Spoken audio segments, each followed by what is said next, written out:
ABS helps to avoid a wheel lockup. The computer senses an impelling lockup and reduces the brake pressure to a safe level, so you maintain control. So with ABS, you hit those brakes. ABS comes into effect and eases some of the pressure, so you don't go into the speed. Far faster than you can release some of that pressure off that surface.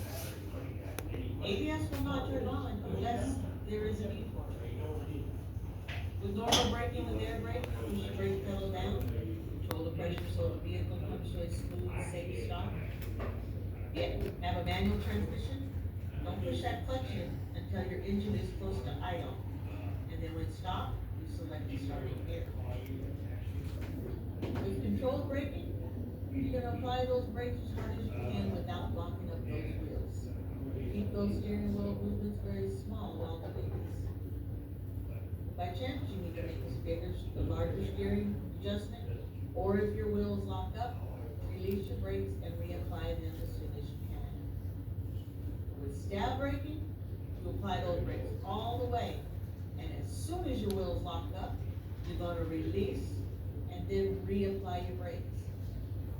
But before you can reapply those brakes, you have to wait for your wheels to begin to roll again, which is only going to take about half a second to a second.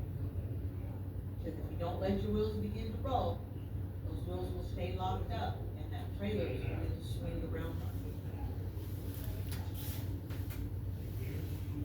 Stopping distance with air brakes. Perception is when your eyes see a hazard and tells your brain you need to do something.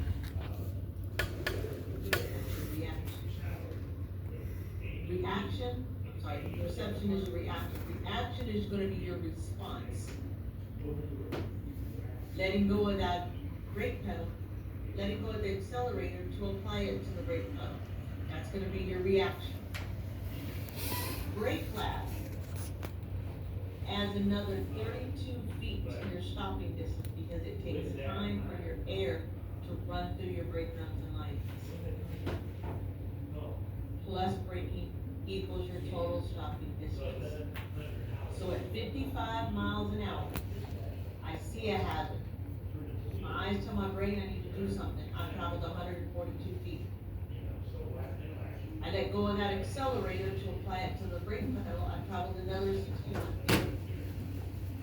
After I've applied the brake, for my air to run from my tanks to my airline to apply my brakes, I've traveled another 32 feet.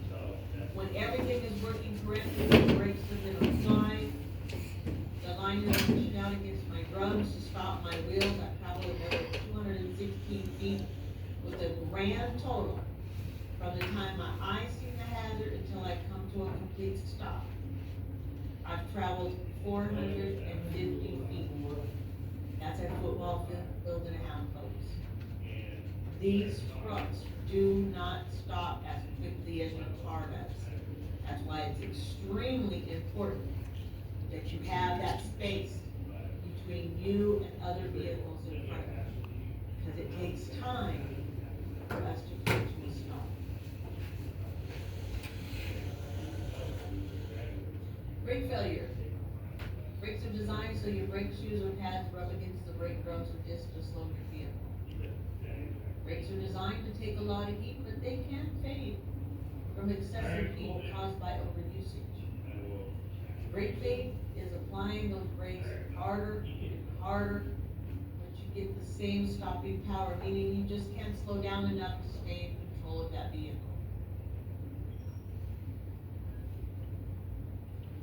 Park your brakes. If a low pressure air warning comes on, stop and safely park that vehicle as soon as possible. Every time you park, you set that parking.